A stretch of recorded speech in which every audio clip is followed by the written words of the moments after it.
Grandma's false teeth, the glow-in-the-dark Halloween kind. Zion, Illinois. While kissing her goodnight, Kate Likinson, 7, caught the smell of blood emanating from her grandmother's gummy mouth. This was because the crimson red stuff had been dribbling down the wrinkled lips of the old Nana. Like, we saw a picture of her. She looks like she could be like 1,000 or something. Like slobber on a dog's maw. And it actually looked pretty punk rock, if we're being honest. Household sources confirmed that this was a consistent and expected happenstance, as every night Kate's grandmother had to remove her 25-cent luminescent plastic vampire dentures, and every night the low-quality plastic mold would lacerate her weak granny gummies, so they were used to this kind of thing. We think it's important for our child to live in close proximity to the realities of life. It won't be long before she too gets crinkly, useless, and very, very into Halloween, said Kate's mother. In this family, we're sort of like Benjamin Button, in how we mature, but only in relation to our enjoyment of Halloween. Kate's gotten to the point where she can't sleep without whiffing blood just before bed, said her father. It's a conditioned stimulus. When my ma goes out to play bridge with the other old bats, she insists we call them that, she doesn't get home until far after Kate's bedtime. We found this pipe in our backyard. We've started keeping it by the nightlight next to her bed. It smells like iron, so it really helps to knock her out. But my ma was home tonight, so Kate got to bed just fine. Wait, Kate, what are you doing up? At this time, Kate was looking quite pale. When asked if she was all right, she explained she was perfectly fine. Just tired after getting out of bed to get her Just tired after... So close. Nonner. So, just tired after getting out of bed to help her nanny get something to drink. Good idea is a brain trust. What? Nothing. Continue. Good idea is a brain trust your brain can trust. It's a comedy podcast where we find creative, actionable solutions to your real-life problems. I'm Aidan Kinsella. And I'm Bradley Berklich. And this is Good Idea. That is not going to sync up on recording, or on editing, or whatever. And I don't think. This is Good Idea. And This? That sounded a little too sexual. I was trying to do Elmer Fudd. No, not you. The thing I did where I was like, Nice. I mean, as we talked about earlier, I'm playing Rocky in Rocky Horror now, so like maybe that's just where I'm headed. Maybe that's my career. Aiden's on the up and up. I'm on the up and up. Is the Cabaret Gentleman. Next up, Cabaret Gentleman, then Playboy. What other sexualized male characters are there in musicals? Probably a lot. There was a drag show last night at my school, and there was a probably 2-minute delay in one of the drag queens getting ready to perform. And so the one that was on stage, like emceeing at the time, asked for like boys in the audience or men in the audience. I don't remember what she said, but to come up on stage. And I was like, I was going to do it, but she said, we only need 3 people. But then a 4th person walked on stage. And then I was like, you know what? Fine. I'm also going to be this person. So I went up. I was dressed in drag for the spirit of the whole thing. So I had like contouring done. My friend Patton helped me with it. It was dope. Mm-hmm. And my short shorts, my lace leggings, the shit, right? Yes, the shit. I was like mostly in drag, but I didn't do like a drag shirt or like full makeup or anything or a wig. Mm-hmm. And I wasn't planning to be on stage, but I was like, you know what, fine. I was the only person on stage who was at all dressed in drag, so I felt like that was kind of an advantage to me. Yeah. And it was a dance-off. We were asked to come up and do a dance-off. I don't know if I said that yet, but we're asked to come up and do a dance-off. We go up there. I'm last in line, and somebody went out and literally fucking break-danced, like, broke-danced. I don't know what the... I think what's the past tense? Broke-danced. Broke-danced. And that was fucking rad, and everyone was like applauding for that a lot. But when I went out, I didn't know what to do, and I was like, you know what's good about this one that I could do? While I was thinking as I was walking up, I'm like, fine, you know what, I'll go for it, because with this idea that I had to do, it's either really cool and people think it's awesome and fucking clap because they weren't expecting it, or it's fucking shit garbage and people laugh because it's really funny. Mm-hmm. And I did decide to twerk, but I fucking lit it up. Man. Shit. I was so proud of myself. That was like the best twerk I'd ever gotten going, and that's sort of my story from last night. What were you up to? I went to Cabaret the musical It was good. I had a good time there. And then after that cabaret, I was at home and I stayed up till 3 a.m. doing math homework, which I didn't even finish and learn. So, I mean, it was okay. Sounds like a fun night. It was good. My Thursdays are not kicking, unfortunately. I haven't seen Cabaret. I really want to be in Cabaret. I know It's nothing very about good. it. I know nothing about it other than I think I've seen pictures of the show. Mm-hmm. And I really want to be in Cabaret because it looks extremely fun to me. It's a really, really good show. It was excellent. Awesome. I think... Oh, go ahead. No, I honestly don't. I don't think I have anything else to say. It was just fantastic. Cabaret is excellent. Like be in it if you can. It's like that really funny Office joke where Michael's like, sometimes I start a sentence and I don't even know where it's going to go. I just hope to find it along the way. Hey, people who've watched The Office 80 times, what are you doing with your fucking life? Like, I've only seen it 2 times, and frankly, that was too many times. It's okay. What are you doing? It's not bad. It's not bad. It's funny. There's some funny jokes in there that are actually funny and genuinely like. Now, I'm not trying to sit here and say The Office isn't funny. I'm just saying you all like it. You all like it way more than it deserves. All of you, everyone, every person, all of the people except for me and Bradley. Apparently, I really like The Office a little bit too much. Kind of like Friends. Friends is garbage television. Yeah. Well, no, I like Friends.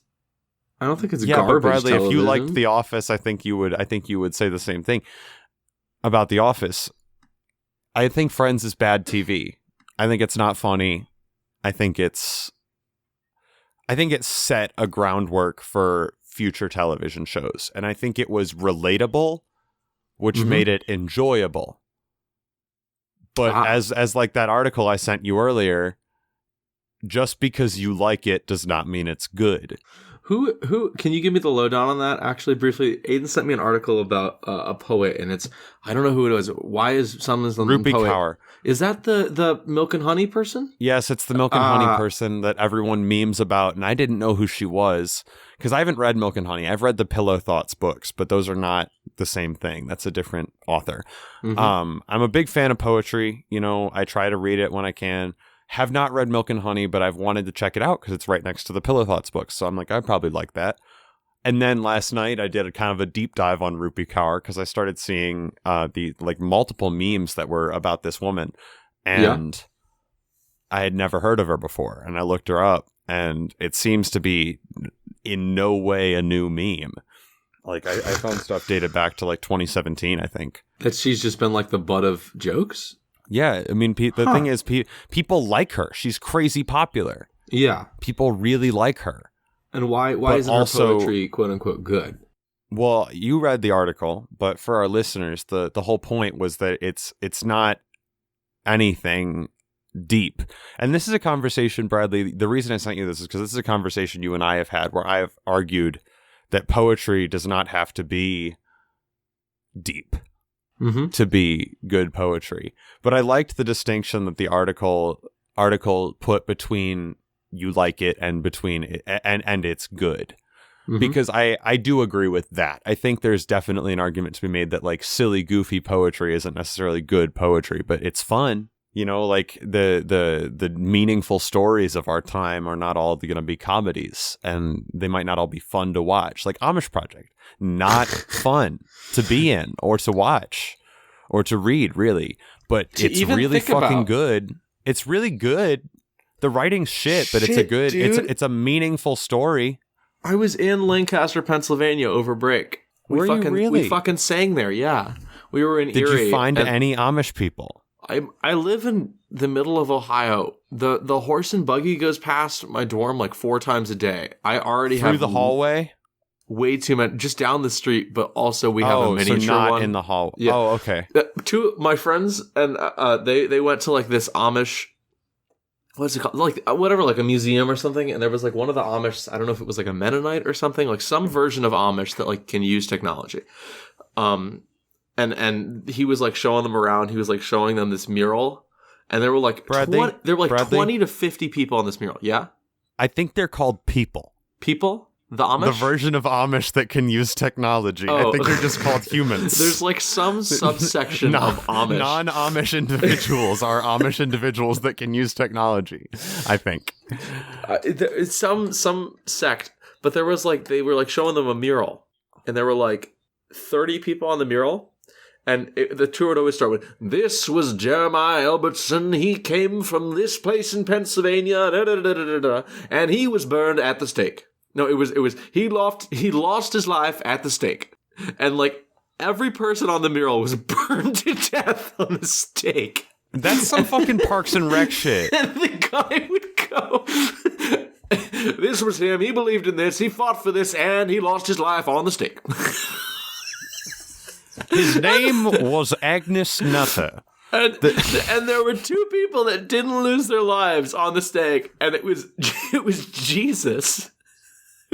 He lost his life on the cross, and the artist who put himself. The stakes were only contributing members to Jesus' death. I just think it's so fucking funny. Like every member of the Amish Jesuses were killed in the making of this stake. 1920 was just burned to death on the cross on this stake. Every that's person. Awful.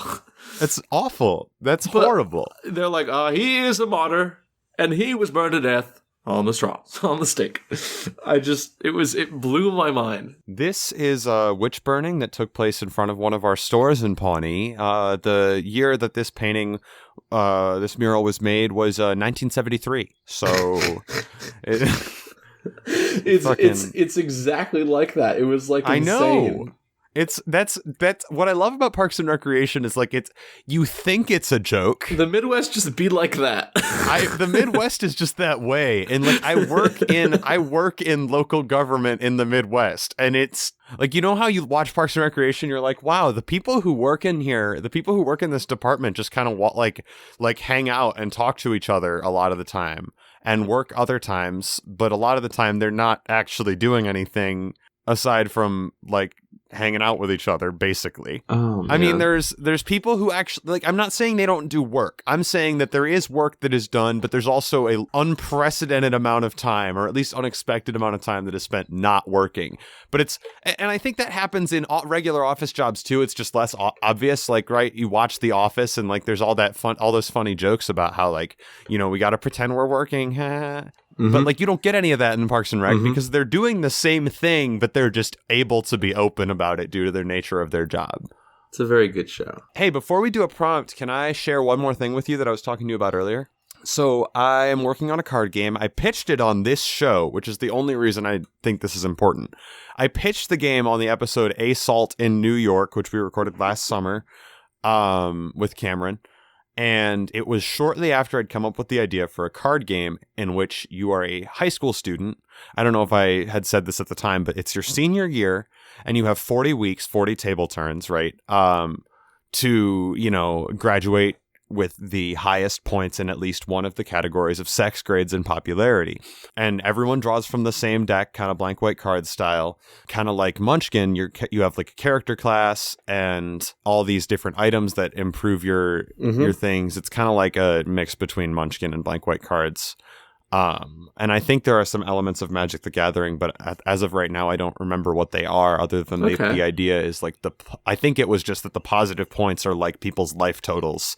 And you want to diminish those by playing cards on them that are like spells, or playing cards on yourself to make yourself stronger. So I have been prototyping cards, and I've actually gotten a whole design team together because I found a group of people that really resonated with this idea. And what I have in my hand is the first 8 cards, because we can only print 8 cards at a time because that's what fits on the sheet of paper. But I had the first 8 cards that were made.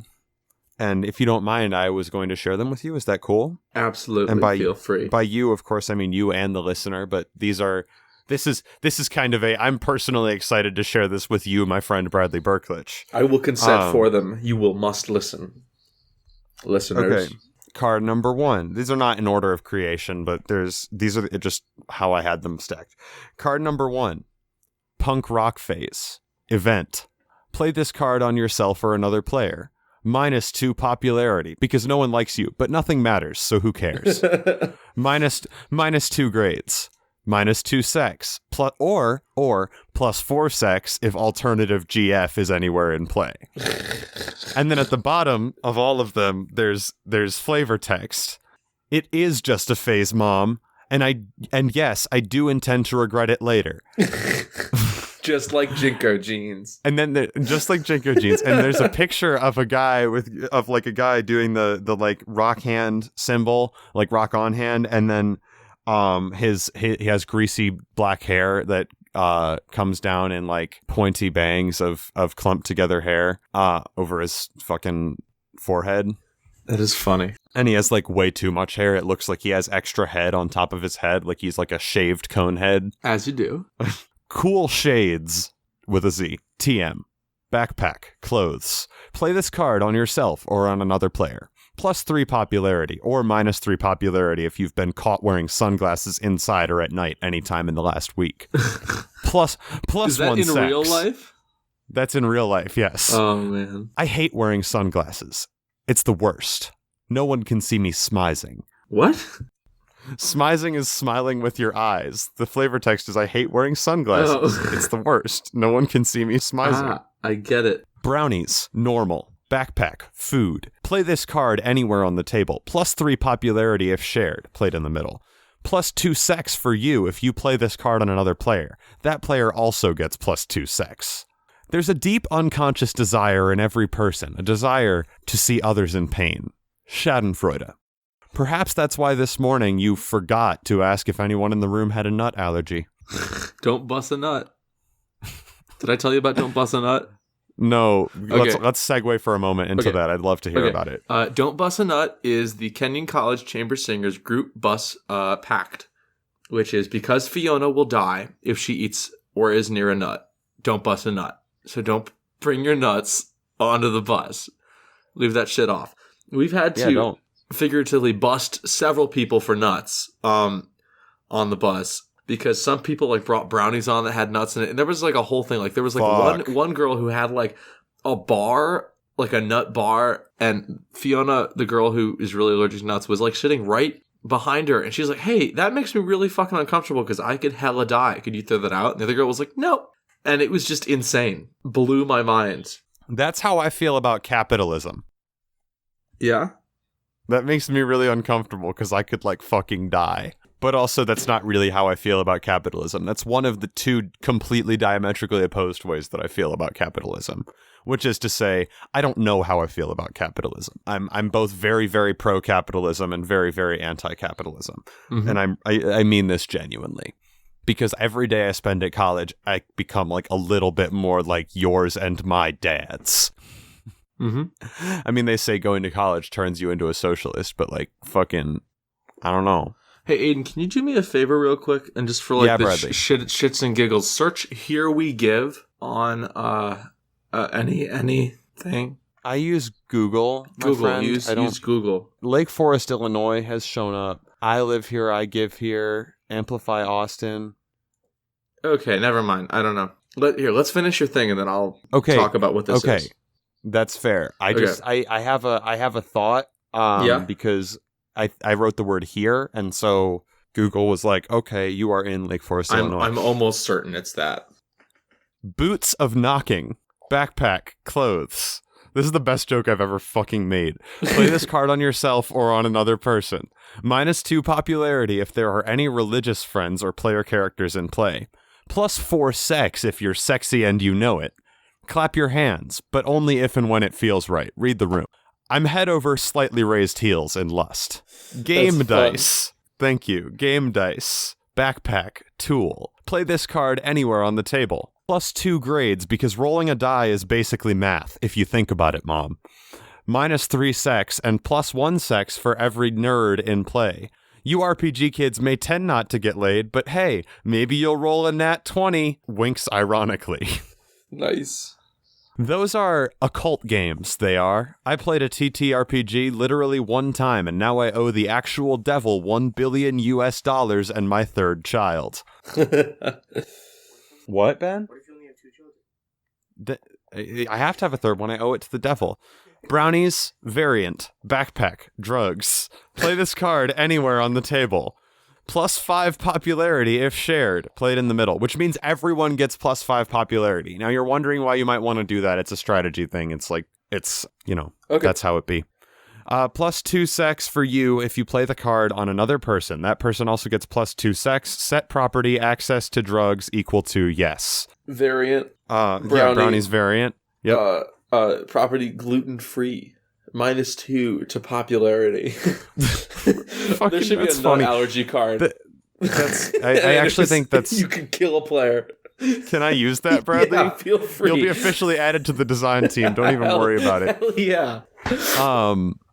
They may taste like shit, but don't be mistaken. By the third one, you'll be so high, you'll forget that they also smell like shit. Oliver Hawthorne, friend, nerd. His picture is it's an inhaler, and on the side I've written "Power Up TM Inhalers." Power Up is one word with a capital U and a capital buy this P. game, Aiden. You gotta kickstart it. This is so funny. Wait, are you serious? Yeah, is it really? It's really cool. Oh, I did all the writing. That makes me me so happy. Yeah. My friend, and not all of these cards are my cards. I have a card that a friend came up with was made on another card, on another set of cards. But it means a lot to me that you like all of these because I worked very hard on them. Also, the art is all fucking bomb. Like, I'm really proud of it. Completely legally acquired all the Adobe softwares last night. Really? No. But how much cost? I did some money that I paid. At the library, we actually have the Adobe Suite, but I got lazy and didn't want to walk to the library, so I learned how to download the software legally. Play this card on yourself or another player. +3 grades. Oliver is a nerd who loves school. He wants to do all your homework. -3 sex, or +2 sex if the nerd's hot sister is anywhere in play. Fuck! What? A squirrel just jumped to its death off the top of my dorm. Squirrels are basically cats, Bradley. They will land on all fours. No, it's dead. Yo, is it even possible for a cat to have 3 legs or fewer? I don't know.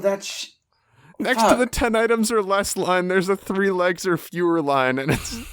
You should do, that triangle of needs, like the college needs, like choose 2 of the 3, sleep, social life, and grades. Yeah.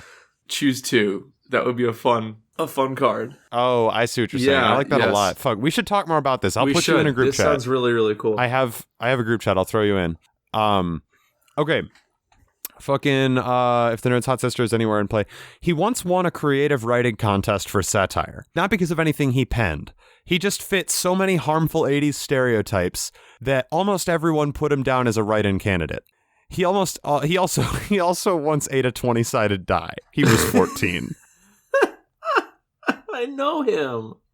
You know him? I Really? do. I think I know him. Yeah, I think I know him too.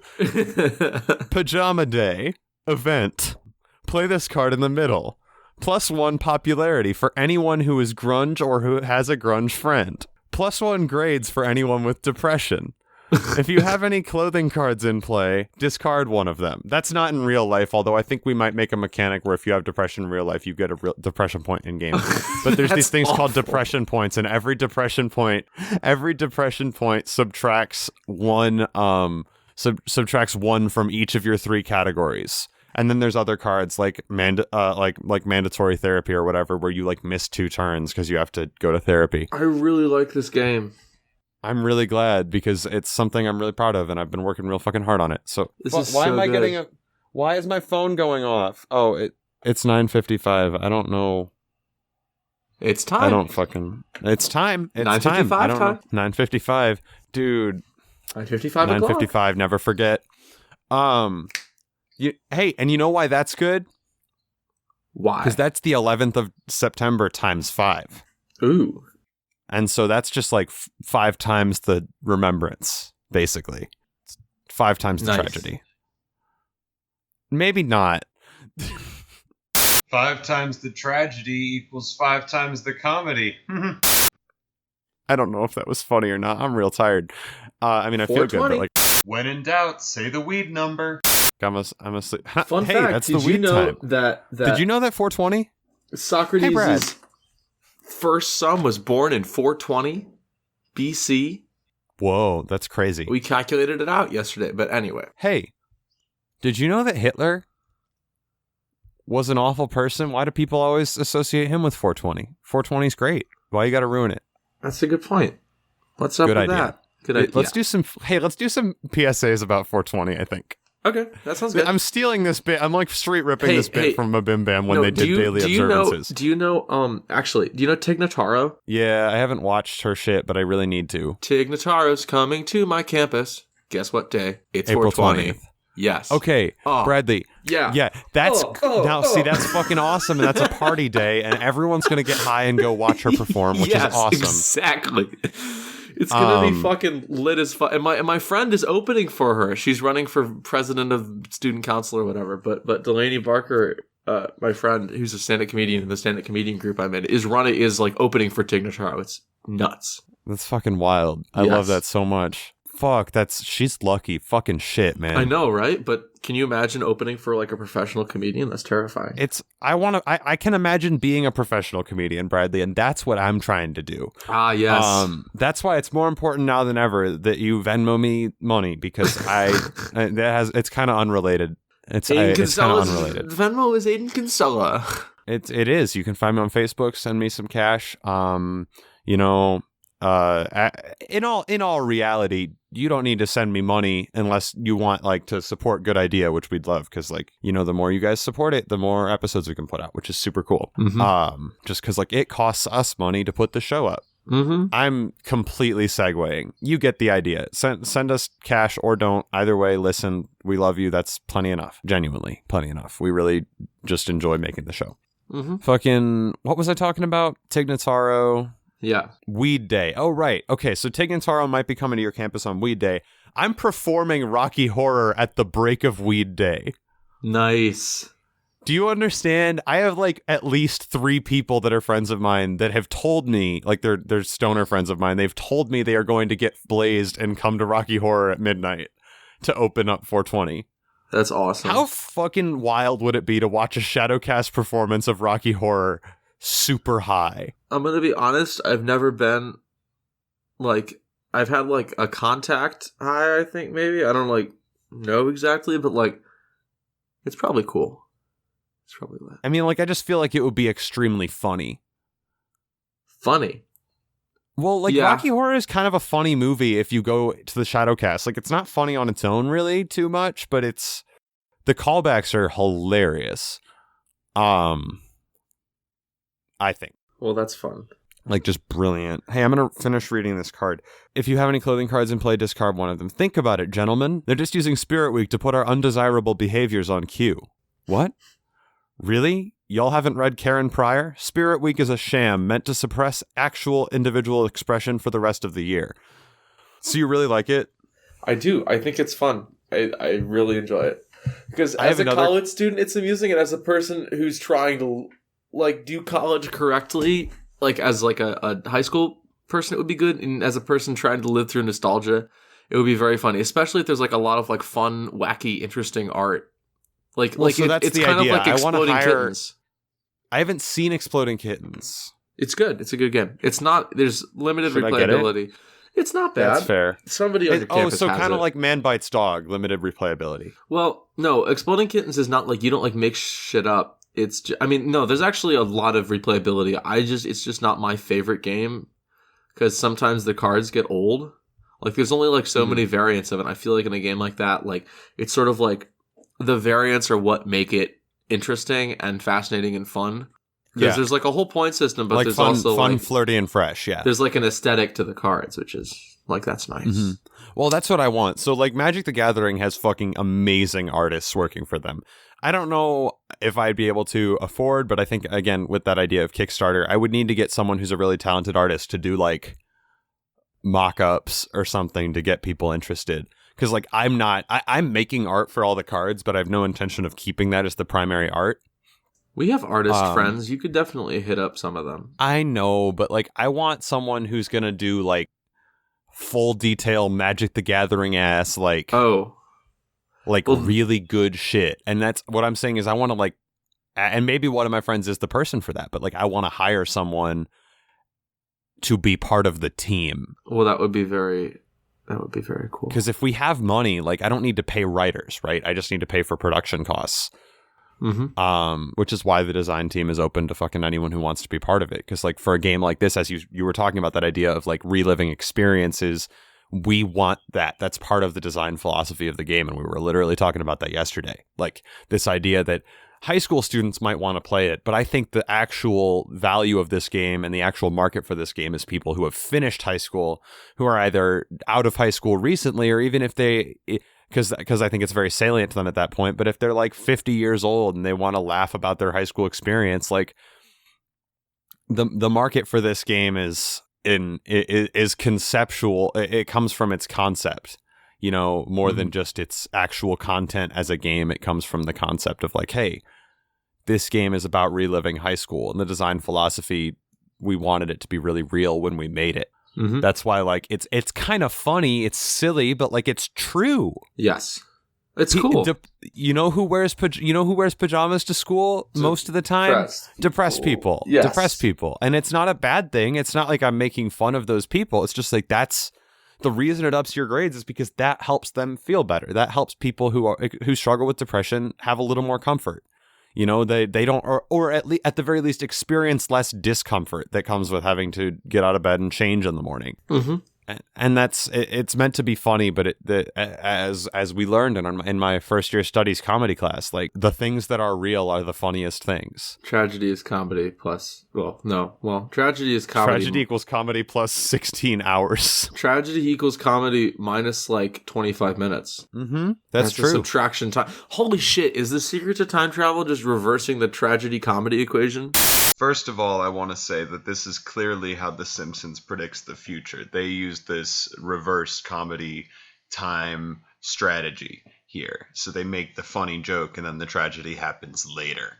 Also, I want to say that this is how, when we recorded that episode about the one we released last, where we did those bits about Alabama loading screens and we made all those funny jokes about Alabama, and then right around when we released it, which was after we made those jokes, Alabama did some really bad anti-abortion stuff. So I just want to say I really hope that reverse comedy time strategy that we're talking about is not what caused the Alabama bill, the anti-abortion bill to be released, because quite frankly, that would be very unfortunate.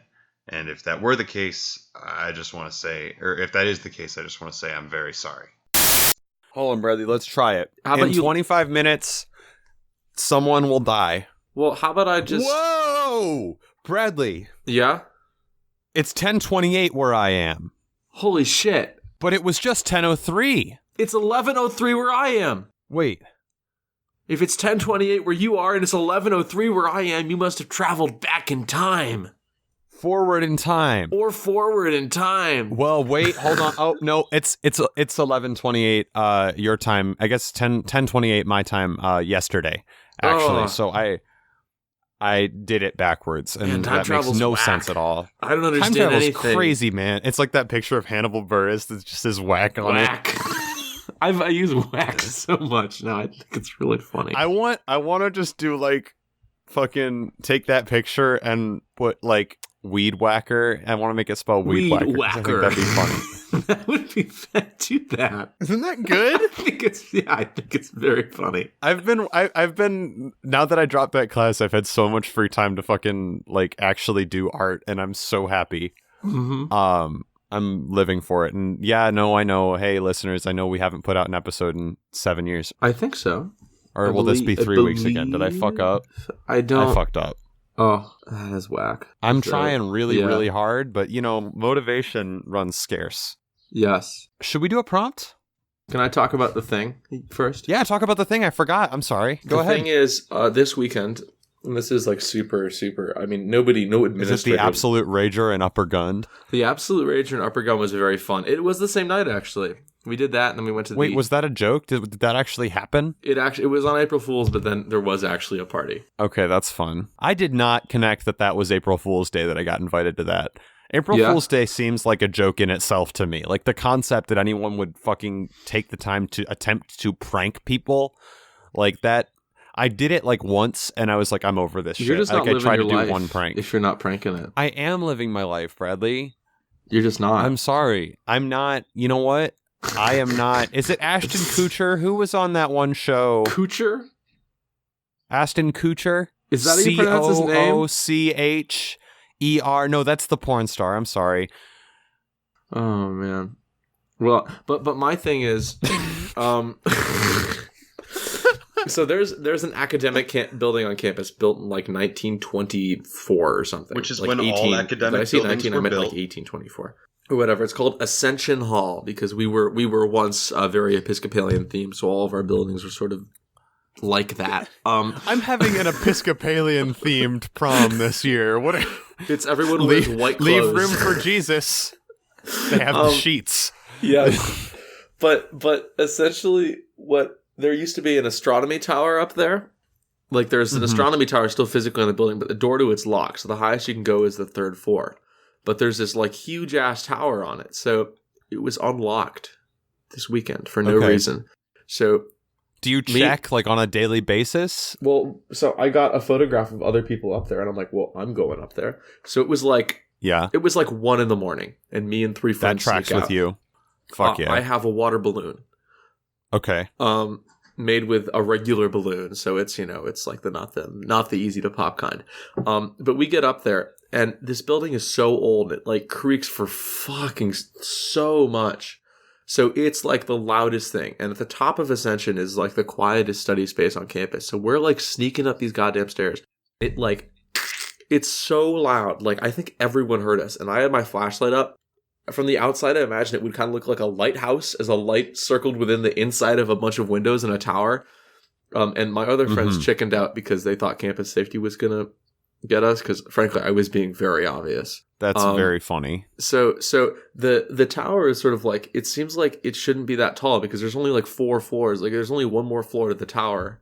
But I went up like 4 sets of stairs. Like it took so long to get to the top. There were like 8 different things. I was just baffled by how large the thing was. And I got up there and nobody else was there. And written on one of the walls was this thing that I told you to look up. And it's like either in Italian or French. And I'm not 100% sure because the cursive is a little hard to read. Essentially, it says qui, Q-U-I, and then there's cursive which is a C, I think, and then a U and an I, or either just an I, and then diamo. And it says, I believe, here we give, which that's pretty fucking cool to have written on the side of a tower. Like that's neat as shit. So I took a photo of it. I didn't know what it meant until like 20 seconds ago.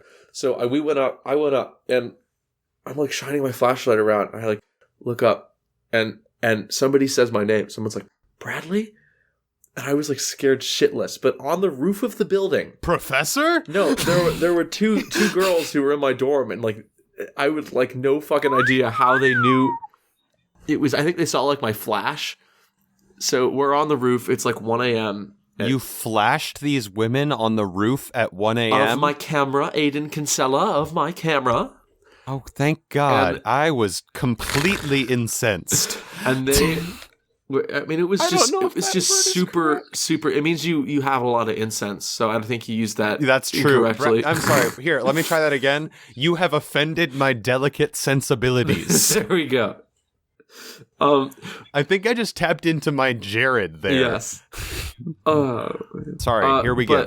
But that's some like D&D shit. Like you scale a tower. Yes. And like at the top, it like I could see playing like Legend of Zelda: Breath of the Wild. Yeah. Stink of the Link. He's over there and like he climbs to one of the towers and like he reads something and it says, "Here we give." But it was super, super cool. Like so I'm up there and they're up there. So we chuck the water balloon off the top of it and it splashes and it's just really, it was a great night. It was just very... That sounds magical. And that was like one of the places, like, I don't know, I think it's fairly rare to get to go up there. So I was excited that I got to do it. And there's a couple other places on campus like that. There's a secret society in a house down the street. That's cool. It's abandoned because they got, I don't know, leased. And I think me and a couple friends are planning on going in there. It's the Knights of Pythias house, which is kind of like a stonemason, but stonemason. I don't know, like less famous, but it's all cool. Ohio has a lot of opportunities. You just have to go seek them out, and most of the time there's stuff you're not supposed to do. Oh man, but I don't know. I just thought that was kind of fun. I wanted to share. Well, that was fantastic. It was really good. I really like that a lot. That's really beautiful. I really like I don't know why. That really strikes a chord with me. Yeah, I'll send you the image. This is from Jason on Facebook. Thank you, Jason. Thank you, Jason. The best exercise you can do without leaving the couch. I think you could do weights. Chewing. Right. Chewing is good.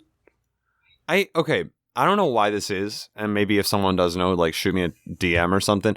There are days, and it might be like my wisdom teeth or something, but I don't think it is. It's like my jaw. There's days when I'll like eat stuff, like especially bread, like a loaf of bread, like if I bit into it or whatever, like day old bread, Jimmy John's shit. And I just like chew it for a couple seconds, my jaw starts to fucking ache, and I don't know why that is. It's the and radium. It's not all the time. It's the radium in your jaw. Oh, okay. Yes. Like the radium right. girls Resonating with the bread and kind of making a no. I don't know. I mean, it could just be tired jaw. That's fair. I do use my jaw a lot. I do think chewing is definitely better than weights, because like you can do weights standing up. You can't really chew standing up. No, you can. It's just harder. It is. You could shimmy. You could shimmy around the couch. You know, like if you have a long couch. That's good. And that's like dance practice, too. Yeah, it is, basically. And you could like do butt scoots, you know? You scoot?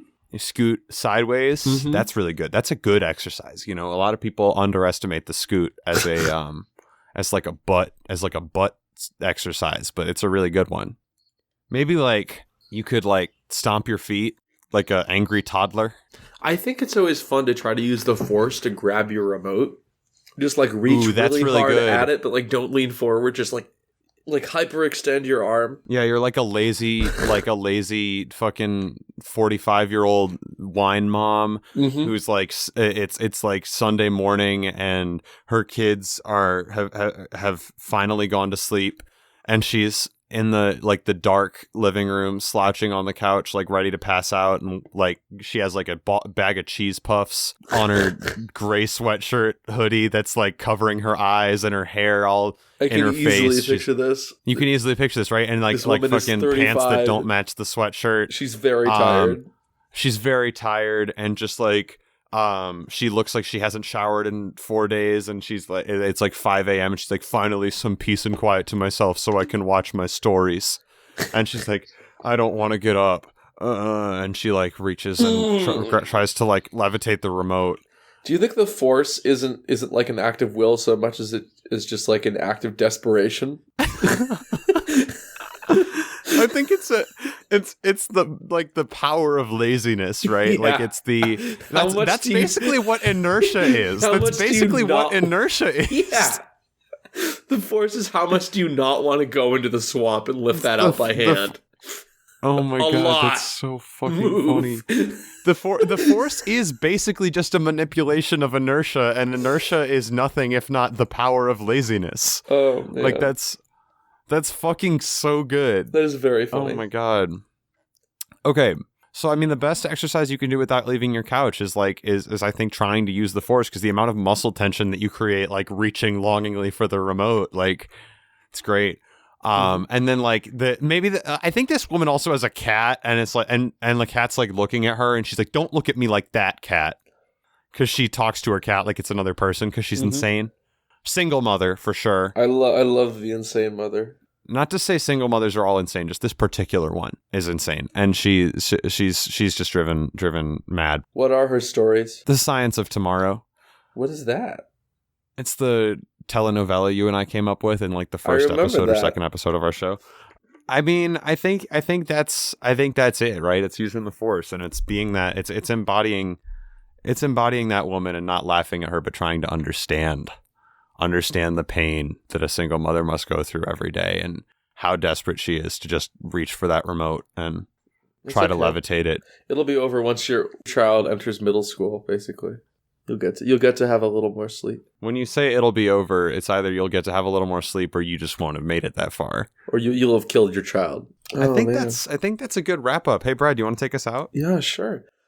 Well, thank you very much, everyone, for listening. Before we do our end segments, I'm just going to do a quick spout of housekeeping.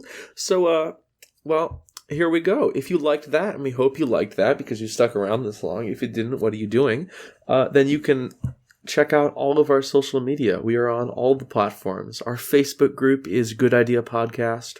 Our Twitter and Tumblr is @GoodIdeaCast. And our Gmail is goodideapodcast@gmail.com. And you can contact us at any of those locations for prompts to submit, for advertising, for just a general shout out. If you want to do a shout out, you can just chill on the internet with us. It's a great time. Thank you so much for listening. Oh, also our Insta is @GoodIdeaCast. That was below. It's all @GoodIdeaCast. Yes, it's very all of it. easy. We're on all the platforms you can listen to: iTunes, Stitcher, all of it. And please, if you enjoy the show, give us a positive review. We need them to grow. We don't advertise. We do this out of the love of our hearts. If you like our thing and you review it, that's very kind. All right. So Aiden, Share it. Share the episode. share the episode. Share it with your friends. They'll love Share it. it with your They'll love you. friends. They'll It'll love be it. great. They'll love you. Aiden can tell. They love you. What Yes. was your favorite idea of the episode? Here We Give, I think, was my favorite Here We idea of the Give? episode. I mean, I really enjoyed everything we talked about, but I'm going to have to pick that one, I think. It's obligatory. It's good. I very much liked your card game. I thought that was very fun. Aw, Mm-hmm. thank you. Yeah. And listeners, I actually want to personally thank you guys for listening to that. I don't have a title for the game yet, but I'm going to probably keep updating. I won't read all the cards because that's not fun, but I'm gonna keep updating with just like progress and stuff. Brad, what was your favorite idea of the episode? I said it. You said it. Oh, I you did. did say it. I meant, what is your pick? I have to pee super bad. That's all I'm thinking about. What's your right pick of the week? Go. What's my pick of the week? Let's fucking run. is honestly like the Rocky Horror soundtrack because it bops. The more I listen to it, the more I thoroughly enjoy every single song on it. It's really good. Bradley, how about you? My pick of the week is Vampire Weekend. A friend recommended them to me, and I have been very happy ever since because they're very good. What's their genre? Very, very indie. Okay, Like, so, I kind like- of figured because it's called Vampire Weekend, but like, they're all very sort of like, they all went to Columbia, I think. So they're very okay, intellectual, which is a good time. They have like a song called Oxford Comma, which is like specifically about that, and I that's think fucking dope. yeah, and they have what was the other one? Oh, there was like do you know Crisis or Croesus? Like we're reading about him in my Greek class, and like he was just mentioned in the song, and I was like, what? Why did you do that? Like like this obscure figure from Greek mythology. Like I was like, why? It's very intellectual. The problem is I like want to do stuff like that a lot of the time, and I did that like in one of my cards. I mentioned Karen Pryor, who's like a developmental psychologist. Yeah. But like I always hesitate to do it because I feel like no one's gonna fucking understand what I'm talking about, and that's I think not specific ideal. people will get it. It'll be worth it. That was good idea. Here we give. Here we have given. And now we are gone. Thank you. Oh, wait. What is our end thing? Is it... it's we're done And here. we're done but here. We're done. We have given, We're- and now we have gone. and we're done here.